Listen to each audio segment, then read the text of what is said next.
Hello, I'm Tilly and welcome to my kitchen. Now, after a recent video where I showed that I'd just made some jelly out of fruit juice, had so many people asking for the recipe and asking how I made it. So I did say that I would make a video to show exactly how I make mine. So this is the video and I'm making this, I guess you could call it marmalade really, this one, because it's actually made out of orange juice. So this marmalade or jam or jelly is made out of Tropicana orange juice. Now you can use any juice, it doesn't have to be the Tropicana. So this one was the smooth and this is the one I'm showing you how I made today. But I've also made the one with the bits in, so Tropicana and bits, which it just looks fantastic, and it was made out of that. So that was that one. Then I made some orange and mango, and that's that. And it was made out of that, the Tesco one, and it just looks fabulous. How lovely that looks. And that was just made out of pure old orange juice. And I also made an apple and mango one, which was made out of the Tesco stuff, but obviously the apple and mango flavour.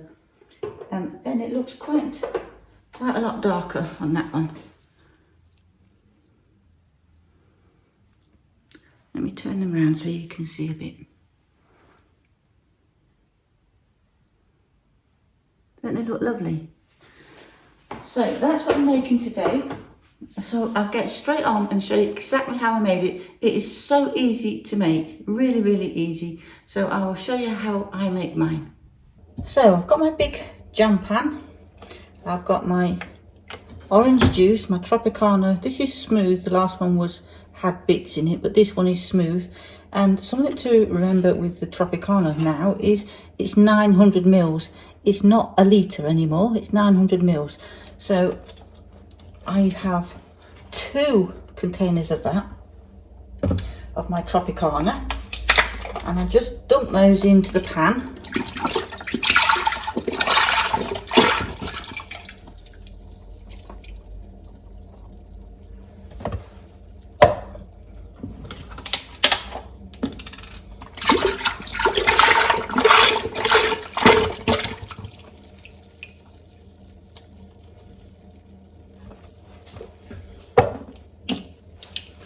So then I have the same amount in volume for sugar. So 900 ml of the orange juice is 900 ml of sugar, times 2 because I'm doing it double the amount. So what I do first is I take some of this sugar out to mix with my pectin. So I just mix some of that, put some of that sugar in there. And then get my pectin, and this is the pectin that I use. This is special ingredients, pectin powder, ideal for jams, specialingredients.co.uk, and I actually got this from Amazon, and this is a 500 gram container, so I like to buy it in bigger quantities. It works out better value. Now I have tried the liquid Certo. I don't get on so well with the liquid pectin. You put this in after you've cooked the jam and it's just not as good. For me, I don't like it as much as the powdered. I have also made my own pectin, and this is made out of the apple peelings and the apple cores and boiled and reduced right down, and it makes a lovely pectin. But I don't want to use that. I wanted to show you how you can make it from scratch without having to make your own pectin. Now this is one of the juices that I used previously, the orange and mango, the Tesco, 100% pure juice. And if you look at the ingredients, it's just orange juice and mango juice, mango puree, nothing else in the ingredients. So obviously I just used the container to store my apple pectin in there.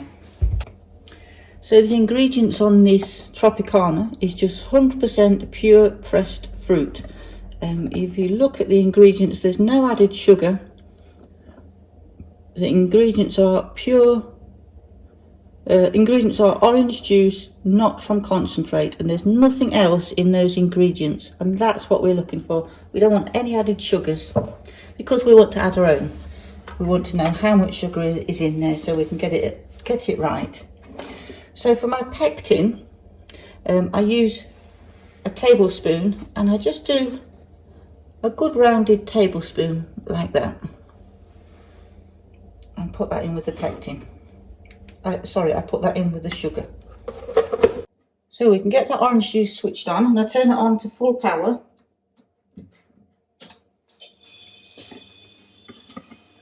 And then while that's working, heating up, we'll just mix this pectin in with the sugar. Just be careful because it does, it's very powdery and it does fluff up a bit, the pectin. So in with this orange juice, I'm just going to put a bit of lemon juice. This will all help it set. Now, this is some freshly squeezed lemons that I had in, but you can use the bottle of lemon juice. There's probably about 100 ml in there. Nothing I do with this is an exact science. So now that the orange juice has come to a boil, we're going to whisk in this pectin. And the reason I mix it with the sugar is because if you put the pectin straight in, it clogs together, and it's really difficult to get rid of the lumps. So I just put it in with some sugar, whisk it in a little bit at a time. Just mind that it doesn't boil over. If it starts to come up the pan, just turn it down a bit. I've still got it on full power. So in my case, that's number 9, but I will turn it down to about a 7 later on. So just whisk it all in a little bit at a time. Now just let that cook through a little bit on its own before I put the rest of the sugar in, just for a couple of minutes really.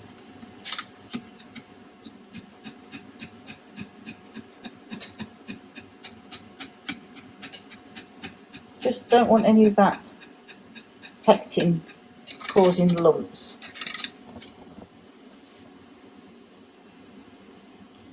Just going to turn that down a wee bit, just so it doesn't boil over. Now that's all cooked in, I'm going to mix in the rest of the sugar. I just dump it all in.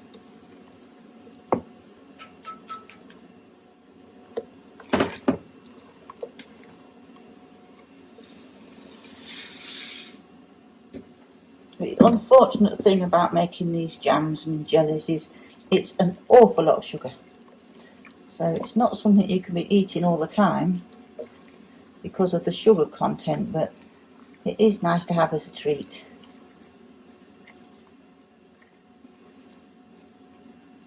So I'll turn that back up a bit, up to full power to get it boiling up again. So I've got my lids in my water. I'm not going to boil these, I'm just going to turn them on so they're heating up. I've got my jars in the oven. They've all been cleaned. You can put the jars in the dishwasher to clean them, or just wash them with soap and water in the sink, whichever you prefer. And then I just put them on a tray in the oven at 120 degrees. And I just leave them in there until the jam is ready to go in them. But for the lids, we just want the water to be warmed up, just so the lids aren't cold. You don't want to be boiling the lids. I just like to stir it until the sugar is dissolved, but you don't need to keep stirring it constantly throughout the whole cooking process. So that's now come up to a boil again. Now, something I wanted to show you at the beginning of the boiling process is that if you lift your spoon up and you can see how it pours off, it just completely runs off the spoon and nothing left on the spoon at all. The spoon is wet and that is all you can say about it. Now that will change as it cooks, which I will show you. I'm just going to turn that down a bit. We don't want it boiling over.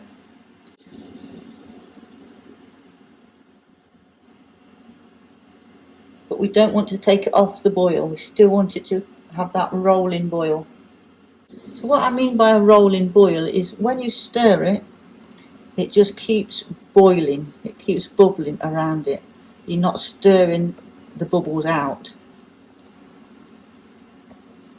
Now I've got some plates in the freezer so I can test when the jam is at setting point by putting the jam onto the very cold plates. But we're just going to leave that and let it boil away. Like I keep saying, there's no exact science to all this. It'll take about half an hour to 3/4 of an hour. It usually takes about that sort of length of time. So it's been boiling for about 10 minutes now. And as you can see, it's changing colour slightly. It's got quite a lot darker. But we're just going to leave it. It's nowhere near ready yet. As you can see, with the spoon, it just runs straight off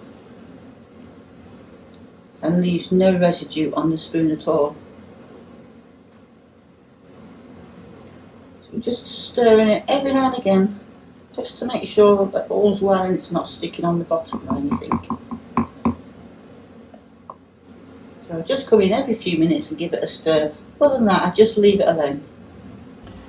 So this has been on about 40 minutes, and what I wanted to show you is how it runs off the spoon now. So I showed it you before when it just ran straight off, and now when you tip the spoon up, you see these drops that cling on a bit longer, and I don't know whether you'll be able to see it, but it coats the spoon a bit more. It might be very difficult to pick up on the camera, but you can see how these sort of little globules just cling onto the spoon. That means that's just starting to set.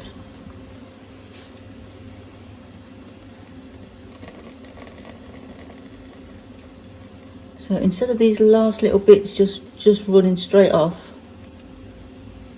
you see what I mean? So what we're going to do is, I've just got the plate out the freezer so it's nice and cold. So we're going to put some of this jam on here. And just swirl it around a bit so it gets nice and cold. And just see how we're doing. See if it's starting to set. So you see how this doesn't close up when you run your finger through it. So you'll have a line well, that doesn't close up, and also it just starts to wrinkle a little bit. Can you see the wrinkles?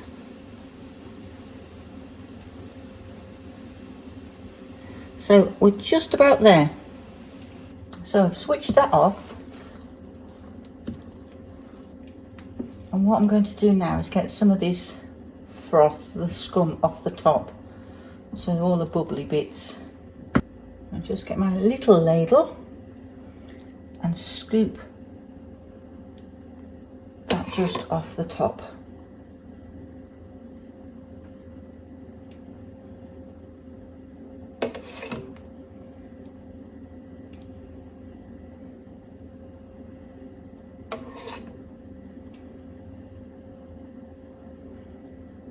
You can put a little knob of butter in this and it will get rid of those bubbles as well. But I just wanted to keep it as pure as possible, really. I remember when we was kids and my mum used to do this. And because this bit used to set before all the rest of the jars of jam, we all used to go and get a piece of toast and get this on our toast. So I'm just going to move the camera and the tripod, and then we're going to get the jars out of the oven and get it all jarred up.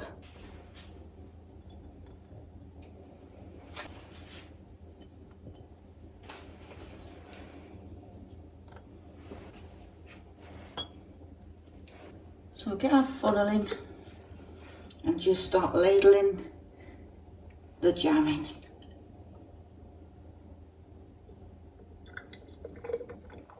So the hot jam into the hot jars is what's going to help it to seal the jars.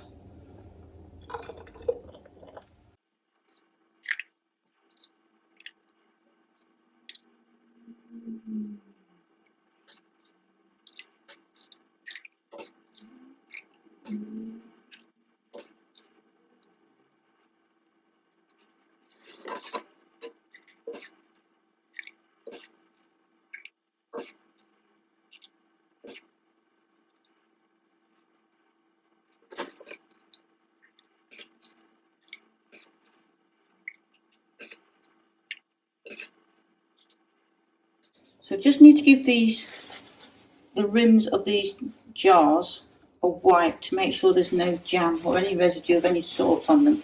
So what I've got is a little bit of just ordinary malt vinegar in here, any sort of vinegar, and just going to give them a wipe with the vinegar just to make sure they're all clean so the lids seal properly.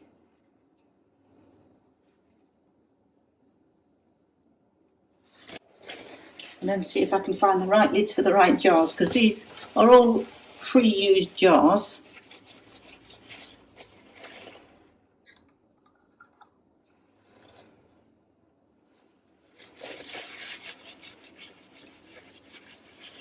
Just give the lids a really good dry with some kitchen paper.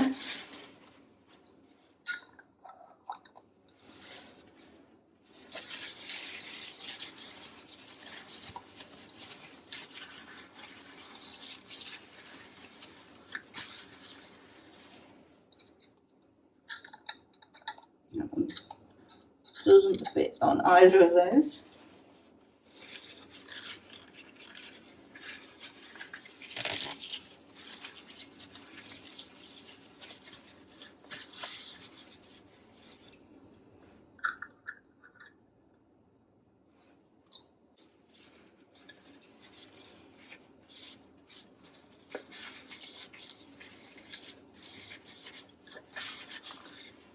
We just want to get the lids on as quickly as we can to keep all that heat in there. I'm going to take my 2 towels and tighten those lids up.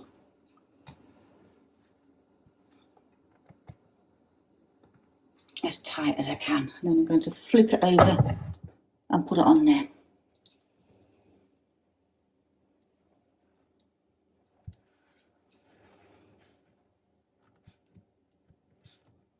This is a tip that I picked up from Useful Knowledge.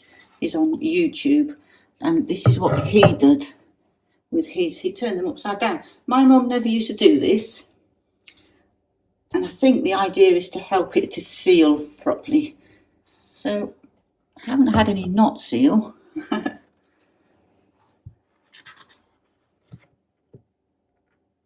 So just leave them upside down like that for 5 minutes, and I'll get the other one, the other jars. I'll get the other jars out of the oven and get those filled.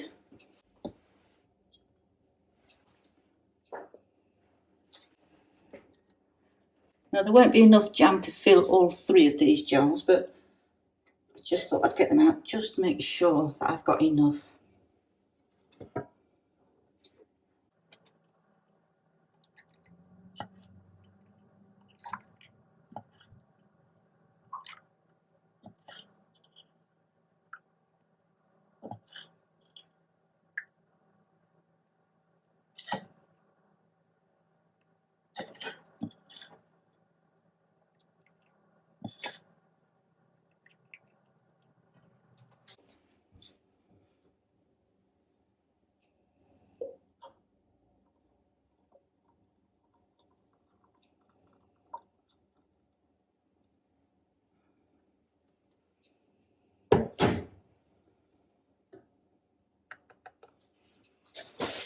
Clean the rims off.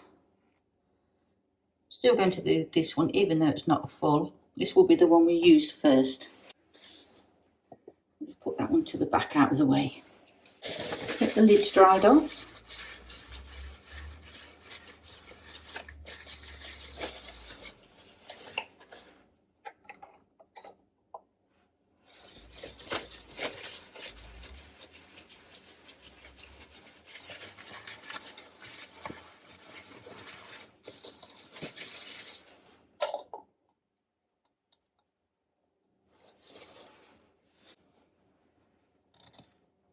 Tighten those up.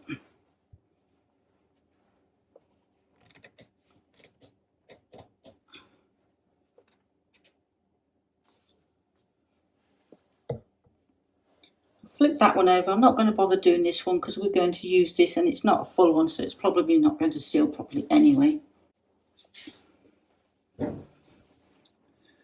So we'll move that one to the back. I'm just going to turn these back up the right way now.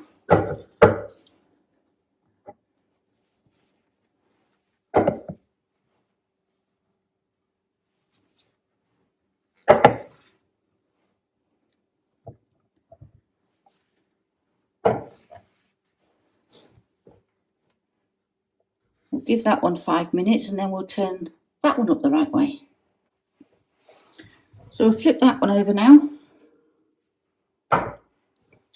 And now we've got to wait for these, for them to seal. So there'll be a click, which is a lovely sound.